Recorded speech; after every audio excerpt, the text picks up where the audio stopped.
सुरतां मम मन्दमतेर्गति मत्सर्वस्य पदाम्बोजौ राधा मदनमोहनम् नीलाचलनिवासाय नित्याय परमात्मने बलभद्रसुभद्राभ्यां जगन्नाथाय ते नमः। जय श्री कृष्ण चैतन्य प्रभु नित्यानंद श्री अद्वैत गदाधर शिवासादि गौर भक्तवृंद हरे Krishna Krishna Krishna Hare Hare Hare Ram Ram Ram Hare Hare. So we will continue with our Bhagavatam recitation. We are in the 8th canto, 15th chapter.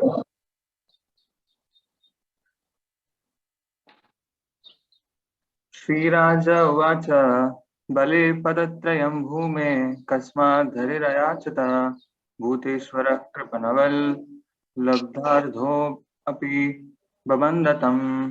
Maharaj Parikshit inquired, the Supreme Personality of Godhead is the proprietor of everything. Why did he beg 3 paces of land from Bali Maharaj like a poor man? And when he got the gift for which he had begged, why did he nonetheless arrest Bali Maharaj? I'm very much anxious to know the mystery of these contradictions. So this is actually we are starting or entering into the Vamana Dev Leela. So last 2 chapters which we discussed were actually about the Manus and Manvantaras and everything. But previous to that, there was actually the Samudra Manthan Leela. And towards the end of the Samudra Manthan Leela, see that there was a war between the demons and demigods and the demons, and even Bali Maharaj was killed. He dies actually, and then we'll see here that how he was again brought back to life by Shukracharya and all. So this is the whole pastime. Now Maharaj Parikshit is asking. He was inquisitive to know about why did the Lord had to beg Bali Maharaj for 3 paces of land. He's the proprietor of everything. Then why is he begging?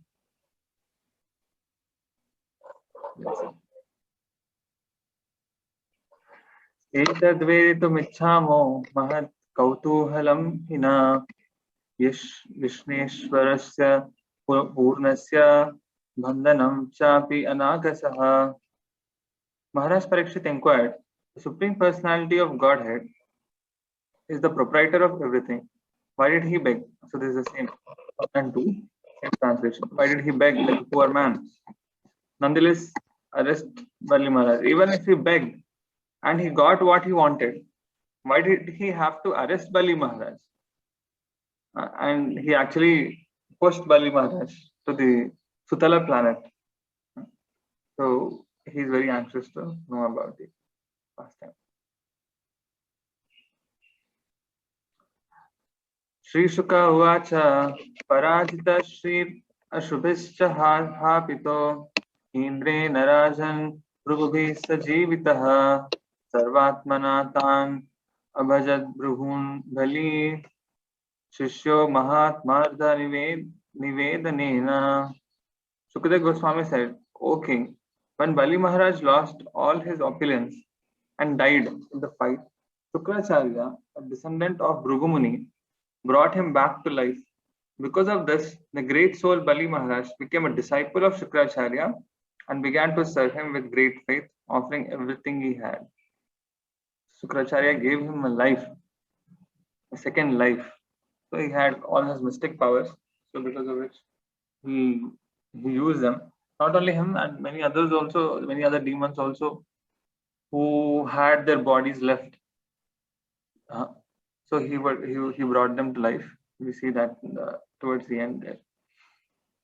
And because of this, the great soul Bali Maharaj became a disciple of Shukracharya. He accepted him as his guru and he served him with great faith and offering everything he had. So Bali Maharaj is actually the grandson of Prahlad Maharaj. Okay. So he has a very great connection Bali Maharaj, he has a great collection. He is the son of Virochana. Virochana, who is the son of Prahlad Maharaj. Prahlad Maharaj, we all know, very great devotee and a Mahajan. So we also we know this the 12 Mahajans.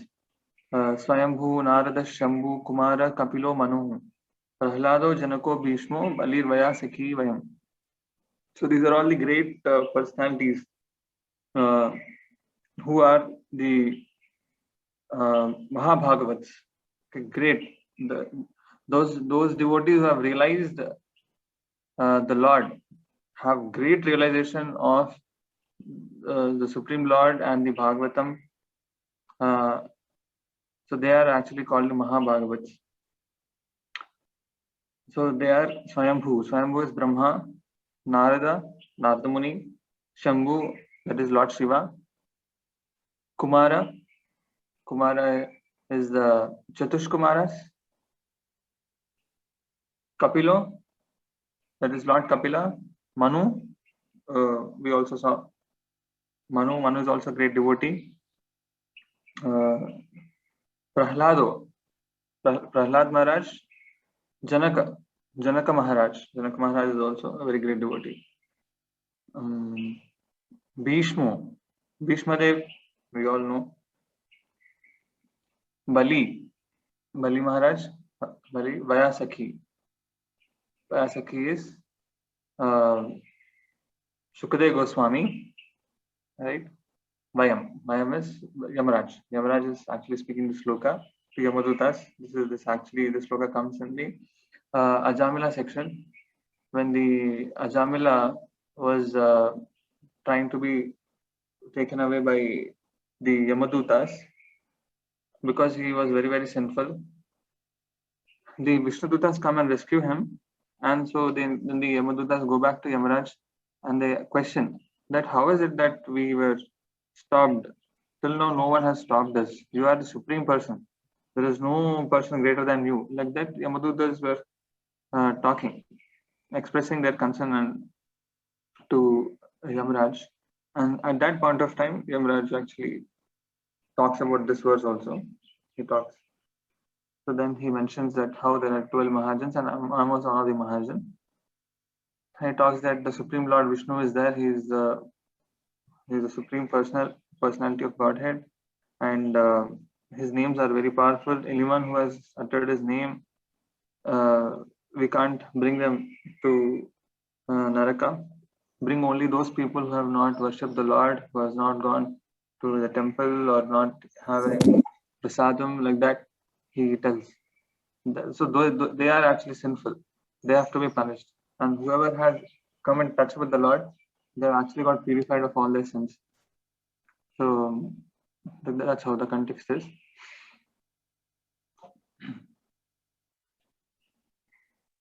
So the Shukracharya is actually a descendant of Bhrigu Muni, and we see Bali Maharaj is actually grandson of Prahlad Maharaj. Bali Maharaj is one of the great devotees, and we see that there are Navavida Bhaktis: Shravanam, Kirtanam, Vishnu Smaranam, Padasevanam, Archanam, Vandanam, Dasyam, Sakhyam, Atmanivedanam. When it comes to Atmanivedan, the example which is given in the Bhakti Rasamrita Sindhu, the example is given of Bali Maharaj. So his example, exemplary for exemplary character, exemplary devotee in the Bhagavatam for Atma Nivedanam, offering oneself to the Lord. Okay, for Shravanam, example is Parikshit Maharaj. Kirtanam, example is Shukadev Goswami.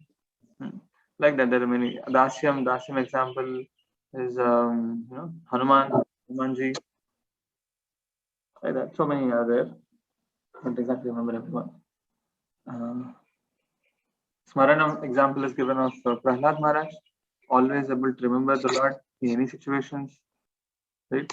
I guess for Kirtanam, example is Narada Muni. Always, sorry. Kirtanam is Shukadev Goswami. Like that. So these are all Navavida Bhaktis. And even if one performs any one of these bhaktis, Navavidha bhaktis, perfectly, he can attain the Lord. If you see, Shukadeva Goswami was only speaking Bhagavatam. Right? Parikshit Maharaj was only hearing Bhagavatam. He did not perform chanting. Neither, if you see Bali Maharaj also did not do chanting. He just did surrendered. He just surrendered everything what he had to the Lord. Smaranam. If you see Prahlad Maharaj was not chanting because if he chanted, his father was getting disturbed.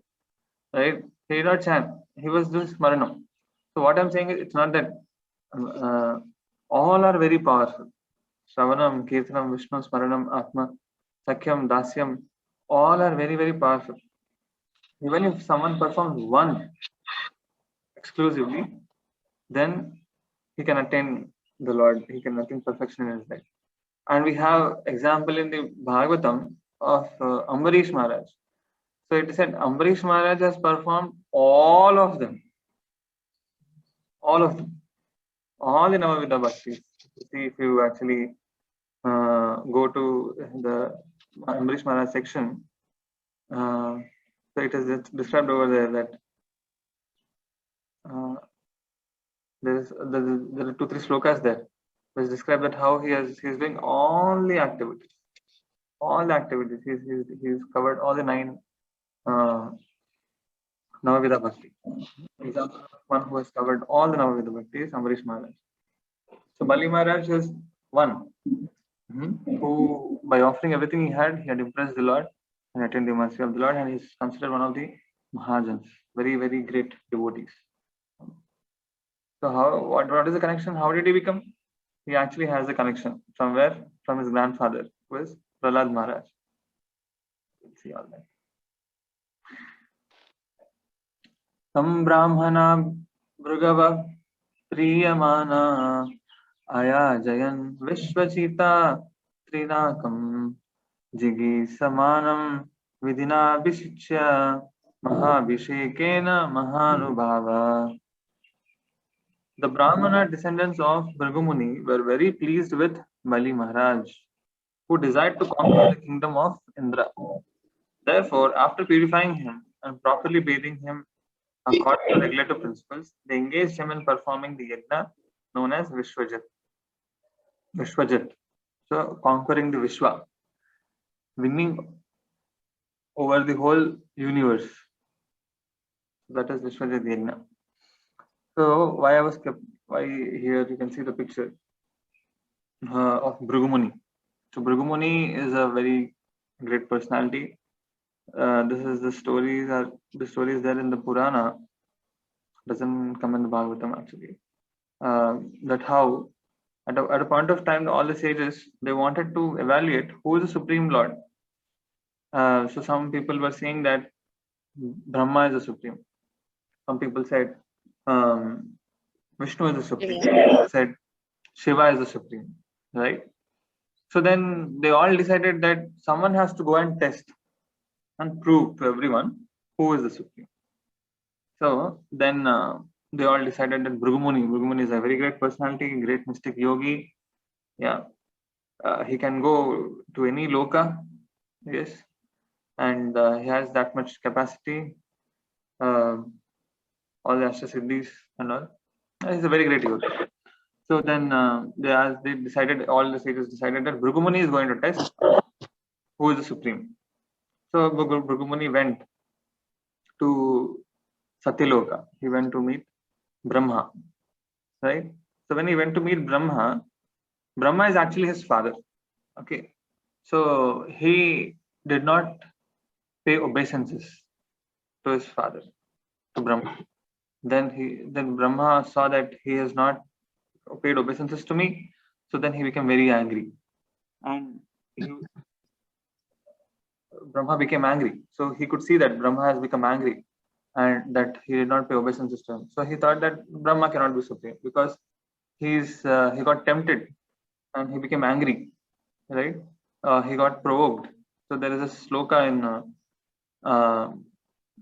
the purport where Prabhupada says that the ability, one's greatness, yeah, it's a very nice statement. all remember. Says that Prabhupada says, one's greatness has to be estimated by one's ability to tolerate provoking situations. Yeah. So everyone gets provoked, but who is the one who is great? Is the one who can. One's greatness has to be estimated by one's ability to tolerate provoking situations. So yeah. So more or less, Bhrigu Muni is also doing the same thing. So he's going there and he did not be obeisances, and he saw Brahma got angry, terribly angry. So then he left there and he said that Brahma cannot be supreme. He's getting provoked very easily. So then he went to Lord Shiva's place, right? Shivaloka. And there, Kailash. So there he saw that Shiva and Parvati, they're sitting together, or he saw that Shiva is dancing, right? Tandava he's doing. And then as soon as he sees Bhrigu Muni is coming, so Bhrigu Muni will become the brother of Shiva. Okay. So out of his affection, Shiva started coming towards Bhrigu and he was about to embrace him.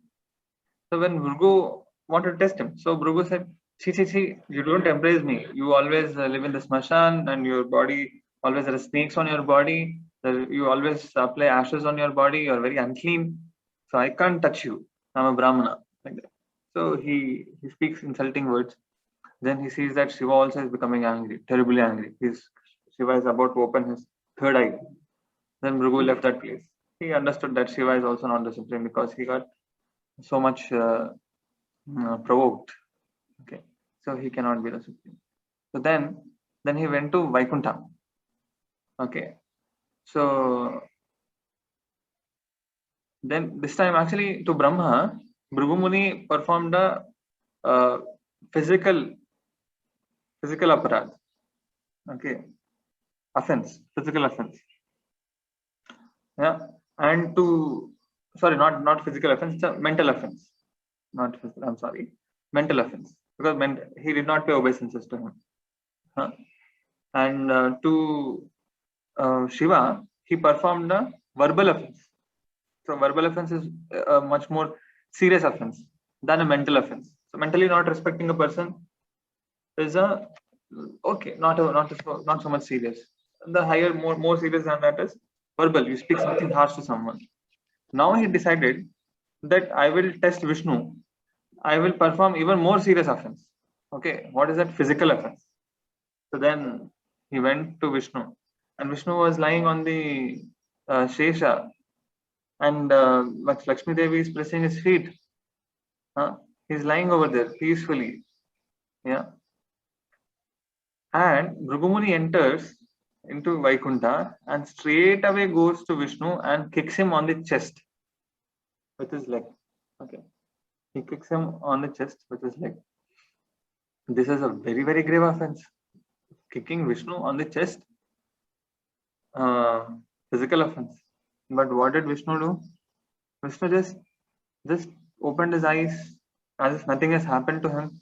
And then he saw Bhrigu Muni and he said, "Oh, Bhrigu Muni, you have come here. Sorry, I did not see you. I'm sorry, I could not respect you. I could not receive you." Then he got up from his bed and he said that, "Oh, you have kicked me on my chest. Usually all my devotees glorify that my chest is like a mountain, and you have kicked my chest, and so because of that, your soft feet must have got hurt." And he immediately comes down from his Anantashesh bed and he catches the feet of Bhrigu Muni and he starts massaging the feet. Okay, starts massaging the feet, saying that your feet must have got hurt. Then when Bhrigu Muni sees that this amazing nature of Vishnu, though he has performed the most serious offense, but Vishnu has not even a bit, even the slightest of provocation. So then Bhrigu understood that Vishnu is the Supreme Lord. So I just wanted to mention the story. It's a very beautiful story. It's coming from the Puranas actually. Yeah. So this Sukracharya is actually a descendant of Bhrigu Muni. And Bali Maharaj please all these Brahmanas. So Bali Maharaj is a Danava Raja. He's the head of all the demons. But the demons also had Brahmanas. It's not that demons are all Rakshasas with big teeth, and it's not like that. It's said that sometimes the demons have better facilities of enjoyment than the demigods. They do more sense gratification, to say. So they also have more opulence. They also have Varnashrama. If you see, even Bali Maharaj is a Danava, right? Hiranyakashipu, he is also Danava. Prahlad Maharaj also belongs to the Danava dynasty, right? This descendants of demons. But they also had Brahmanas. They are Kshatriyas. We see here Maharaj is Kshatriya. They also have Vaishyas. They also have Shudras. So they also follow the Varnashrama system. But that is Asuric Varnashrama system. Right? Asuric, demoniac Varnashrama system. Right? There is also Daivi Varnashrama system, which we are supposed to follow. Okay. So they engaged him in the war. Tato ratha kanchana pattanado naddo hayasya haryasva turanga varna dvajasya simhena virajamano utashanadasha havir istat. When ghee, clarified butter, was offered in the fire of sacrifice, there appeared from the fire a celestial chariot covered with gold and silk. There also appeared yellow horses like those of Indra and a flag marked with a lion. Okay. So a wonderful chariot came out from the sacrificial fire. Dhanuscha divyam puratopanaddham tūnavariktau kavacham cha divyam pitamahastasya dadau cha malam amlana pushpam jalajam cha shukraha. A gilded bow, 2 quivers of infallible arrows, and the celestial armor also appeared. Bali Maharaj's grandfather, Prahlad Maharaj, offered Bali a garland of flowers that would never fade, and Shukracharya gave him a conch shell. So he is now being prepared to fight with the demigods, and he's being empowered with all different kinds of fighting instruments, right?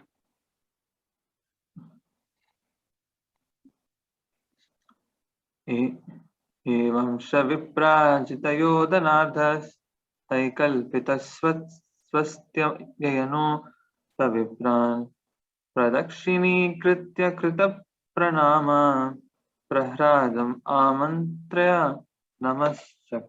namaschakara. When Maharaj Bali had thus performed the special ritualistic ceremony advised by the Brahmanas and had received by their grace the equipment for fighting, he circumambulated the Brahmanas and offered them obeisances. He also saluted Prahlad Maharaj and offered obeisances to him. Right? So, yeah.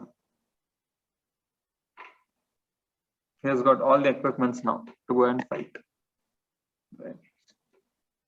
Ataruhya ratam divyam Bhrugudattam Maharatah Susragdharotta Sannahaya Dhanvi Khadgi Drishte Sudhi.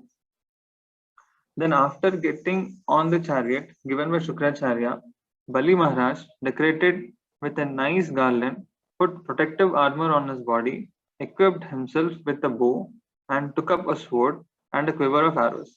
When he sat down on the seat of the chariot, his arms decorated with golden bangles and his ears with sapphire rings, he shone like a worshipable fire. It was very, very effulgent, looking very, very powerful. This is also same.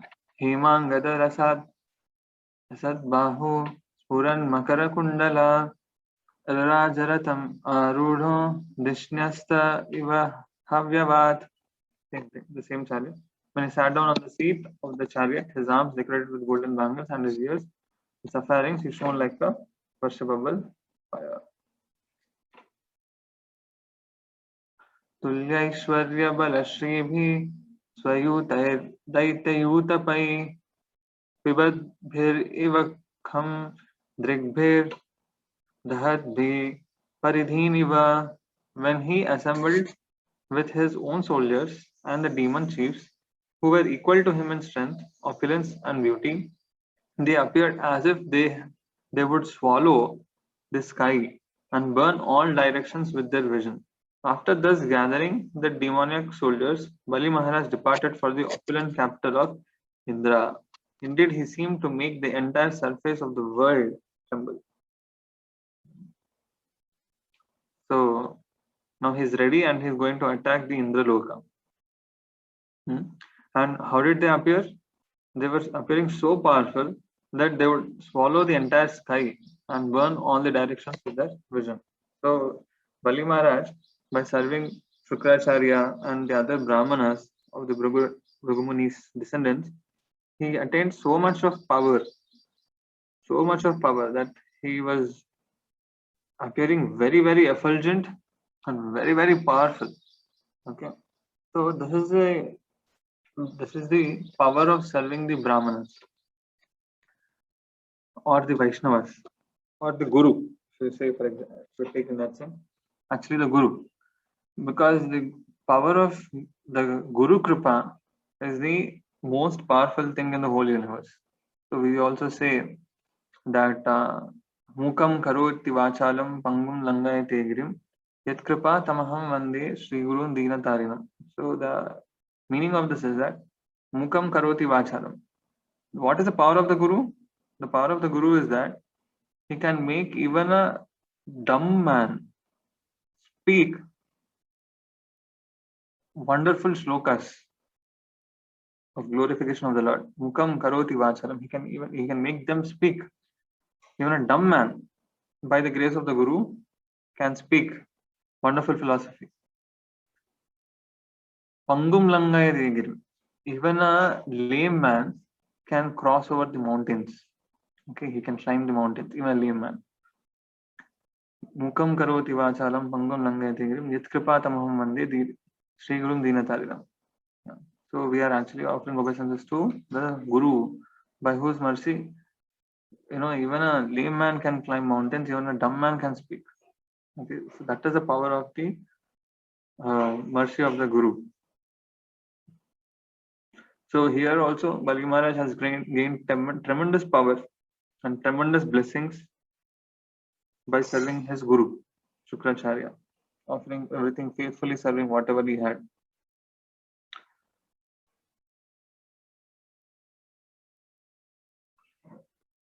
So we see this actually in many stories as well. That how, like for example, let's take the example of Valmiki, for example. So Valmiki was previously, some people say his name was Ratnakar, some people say Valyagoda. So he was actually a hunter, a highway robber and a hunter. And he used to kill people and he used to snatch away money. Right? He's a very, very cruel person, very, very fallen person. Okay. But Narada Muni decided that to offer his mercy upon him. Okay. He went to him and he spoke that, what are you doing all this for? And then he said that, I'm earning my livelihood because I have to take care of my children and everyone, wife, family. Then he said, okay, but you're doing so many sinful activities, and if you do these sinful activities, you have to suffer so much in the future. So he gave a vision to him by his power that, you have to be, whatever you are killing, whoever you are killing, the same way you have to be killed in the future, because that is law of karma. Then he told him that you go and ask your family members whether you are doing everything for your family, but are they ready to go and are they willing to suffer the reactions along with you? Go and ask them. They said. When he went and asked them, they denied. No, how we can suffer for sinful activities committed by you? Then he came back Then Narada Muni bestowed mercy upon him, and he said that you purify yourself, you chant the names of Ram. But Valmiki was, I mean, as Ratnakar, he was very, very sinful, that he was not able to attain the name of Ram because he was so sinful. So Narada Muni is a genius. So he told him that you chant Mara, Mara, Mara, Mara, which is Mara means death, which he daily chants. Okay, daily he's talking about killing someone, Mar, Mar, Mar. So then that's how he was. Uh, he took up the names of Lord Ram and he faithfully followed his instructions. He told him that you have to sit here, and he said that like for 20,000, uh, something like that. It's a long period of time, 20,000 days or something. Yeah, he was told that I'll find out this. For a long time, he was told that you faithfully sit here and just chant the names of Ram. And then, by the grace of Narada Muni, he became such a great soul, such a great saint, that he wrote the Charitra of Ramayana, right? So the power of the Guru is that he can make the most sinful to the most elevated person, right? So Guru Kripa is the most powerful thing in this whole universe. Okay, we also see example of Srila Prabhupada. Srila Prabhupada's mercy is so powerful. He went to the Western world, and he saw that there are so many people. They're all fallen, so much sinful. Yesterday, someone was asking me the question that unless one is a pious soul,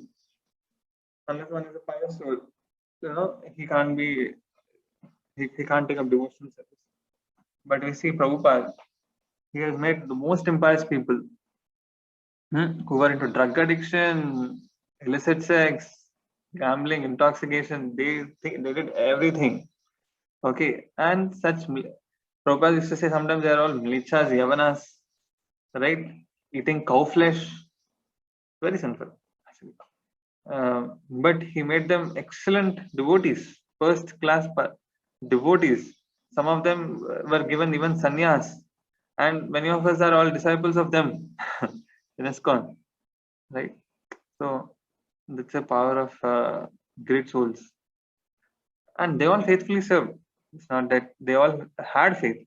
Actually, in America, they had the notion that you should not believe, you should not trust anyone above 35, 35, 40, something like that. Yeah, but Prabhupada was 70 years old. But they saw his selfless nature, his pure nature, and they understood that he is our well-wisher, and they faithfully served him. Whatever Prabhupada told them, they faithfully served, followed his instructions, they took initiation, and they become first-class devotees.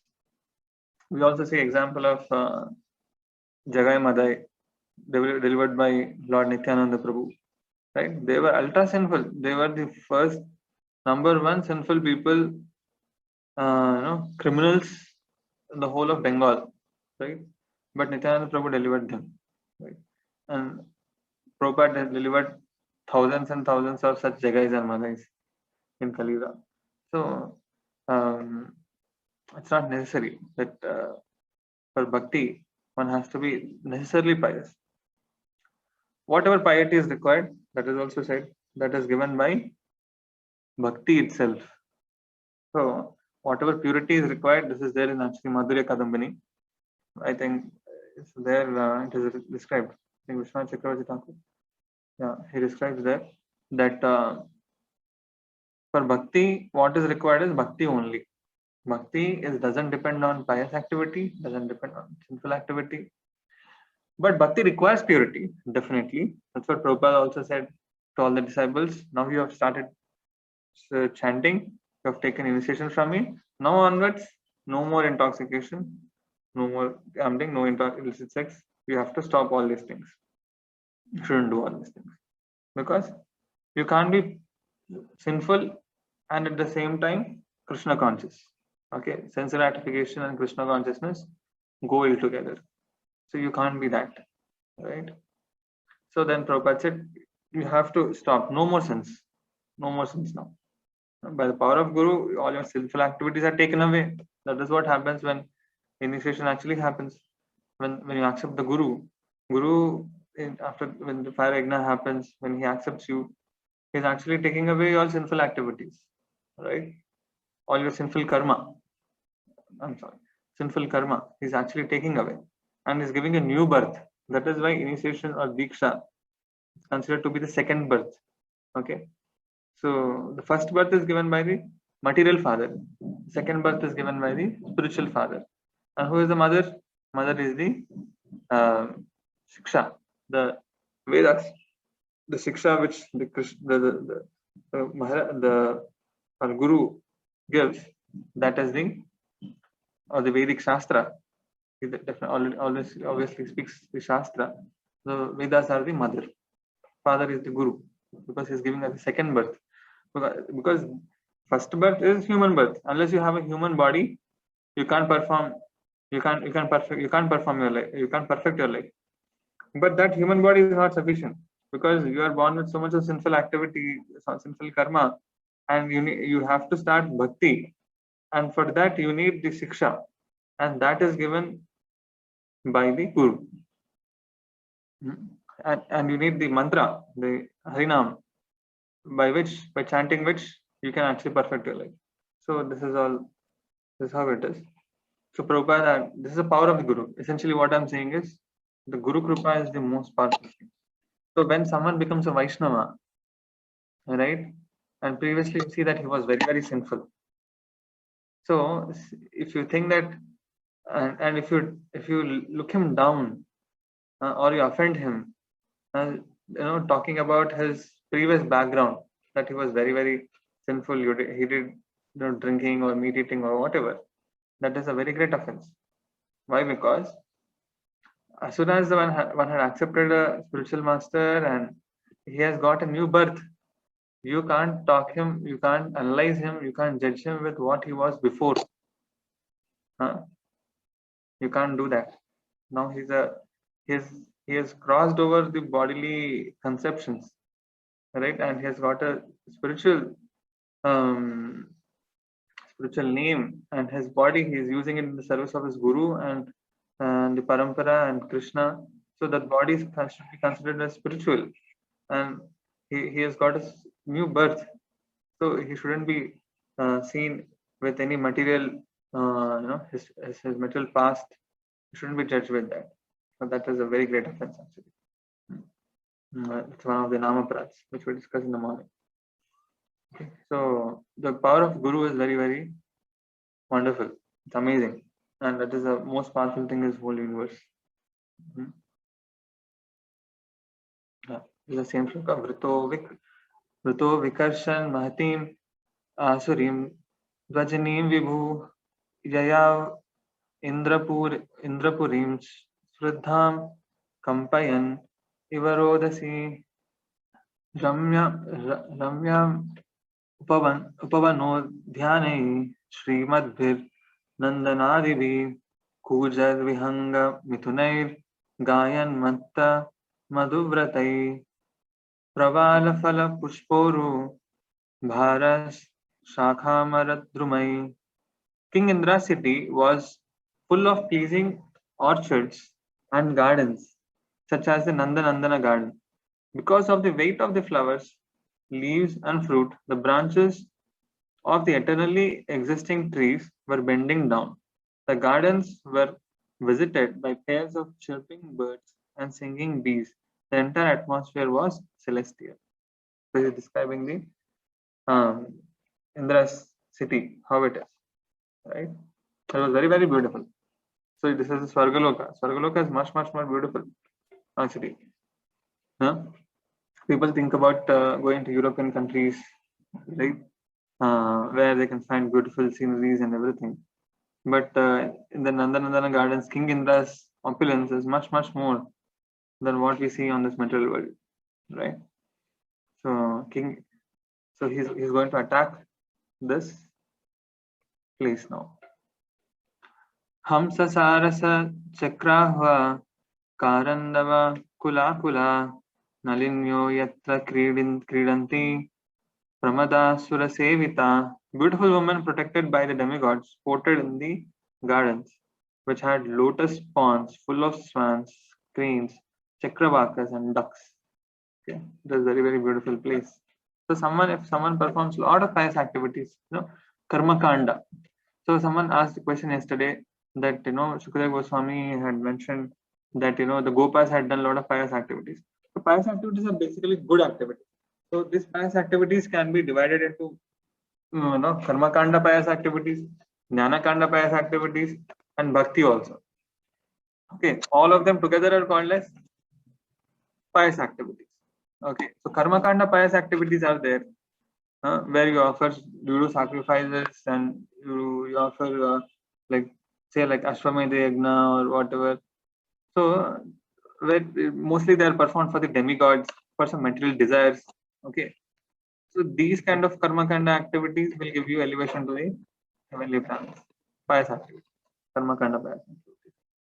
So there are also jnana type pious activities, which are like chanting the Upanishads, understanding the shastras and meditation, etc. There are also pious activities, right? Ashtanga yogas. These are also pious activities. But those will give you the Brahman liberation, right? That's it. They won't give you the service of God.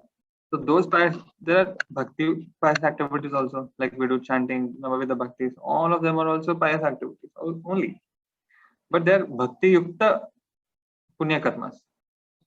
So we have to understand. So when he's saying that what kind of pious activities they must have done, so we shouldn't get confused. We shouldn't think that they must have performed karma kanda pious activities or ordinary pious activities. Ordinary pious activities are actually not pious activities.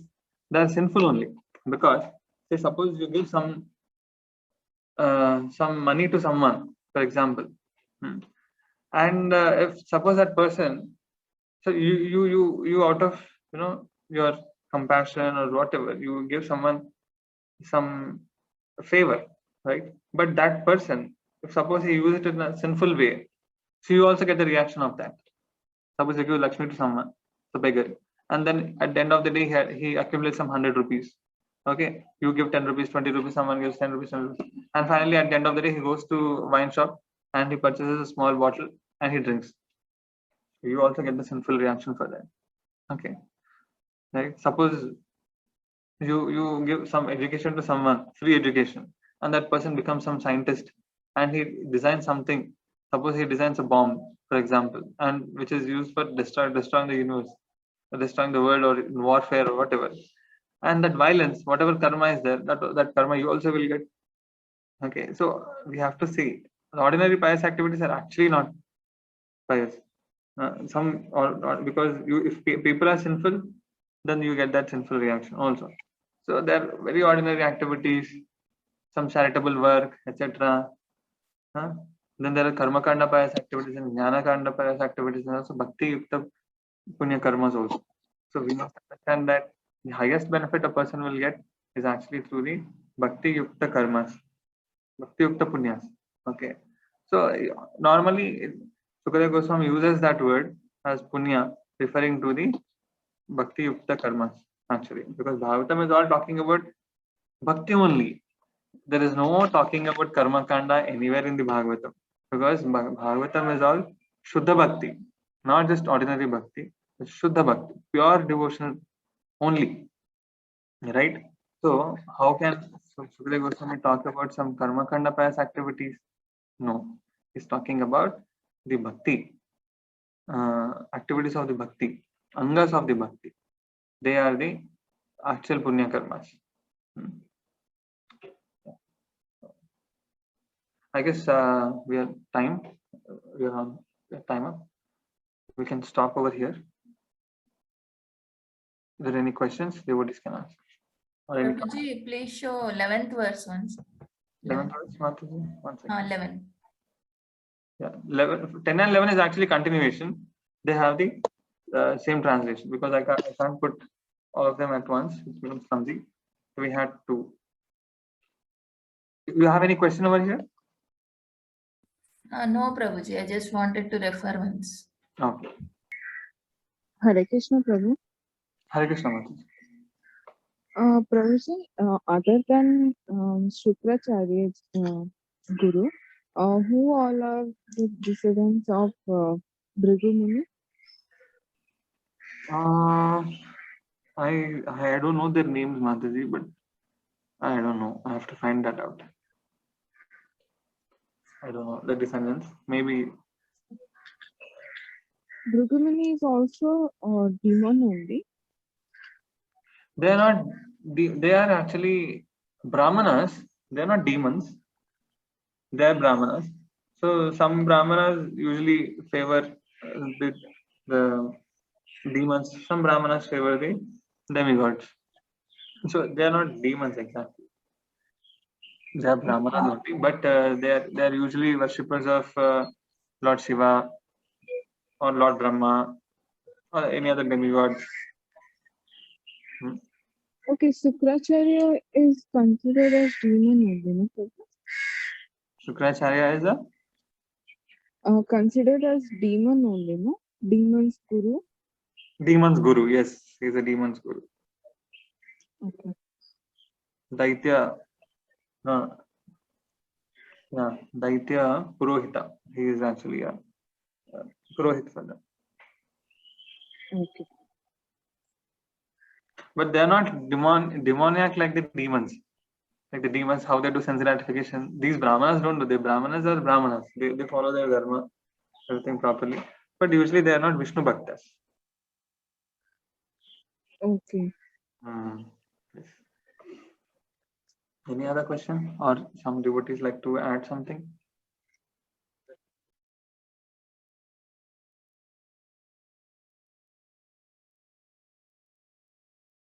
Okay. In that case, I think we can stop over here. Hare Krishna Prabhuji. Hare Krishna Prabhu. Prabhuji, where the demons reside generally? Demons also, they said actually in one of the upper planets, demons are there. Like we are in the Bhuloka. So then there is like Bhuvar, Loka, Janaloka, Tapaloka, like that, Swargaloka. So demons also reside in the below planets. Where Atala, Vitala, Sutala, Rasatala, Talatala, Patala, Lokas, right? They're all there below. So there also demons stay. Both. Yes, Prabhu. Okay, Prabhuji. But most of the usually that all demons actually stay in the below planets. Okay, where there is no sun. Actually, sun doesn't reach the demoniac planets. Sun only reaches to the Bhumandala, where we are there, and above, which is Svargaloka and all. Right? Above usually are all Devatas. Below are all Daityas. Okay. But it is said that on one of the lokas above, just above the Bhuloka, there are demons are also there. But usually they are not staying in the below planets, where there is a lot of sense gratification. Any reference Bhagavatam? Yeah, it is there. These are all there in the 5th canto of the Bhagavatam. These are all there in the 5th canto of the Bhagavatam. If possible, I can try to show. Possible.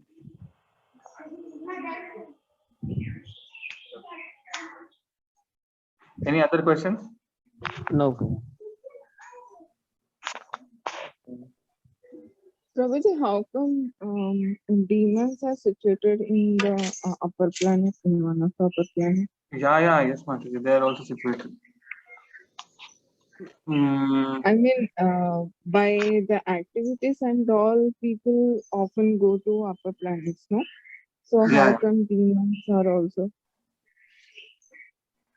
Yeah, they also have some.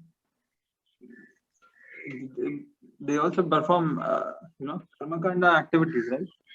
So, like they also do tapasya, they also do yajnas.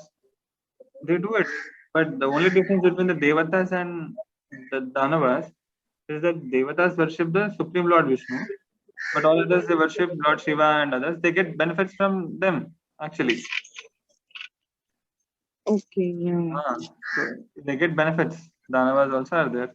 They are also there in the upper planets. Actually, only one Lota. We'll try to show possible. Any Okay. other question? Mm.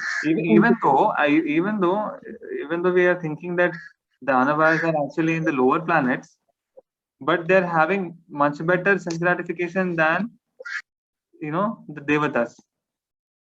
This is said in the fifth contract is there that they sometimes are more having more facilities, because actually the Danavas are more oriented towards sense gratification. They get more facilities than even the Devatas. So that is there. We shouldn't think that because they're below, they're sinful or whatever. They're having much more powers, much more facilities for enjoyment actually. But only thing is Yes, that they are adho gacchati tamasa, that is there. So they are most of them are all in Rajaguna and Tamoguna. So that is why they are in below planets. But Devatas are all in the Sattva-guna. So that's why they are all in the upper planets. Krishna says in Bhagavad Gita, no? Udvam gachanti sattvastha madhya tishtanti tamas. Like that. Rajasa. Okay. Hare Krishna. yes, Prabhu. Any others devotees would like to ask questions? Okay. So then we'll stop over here. Hare Krishna.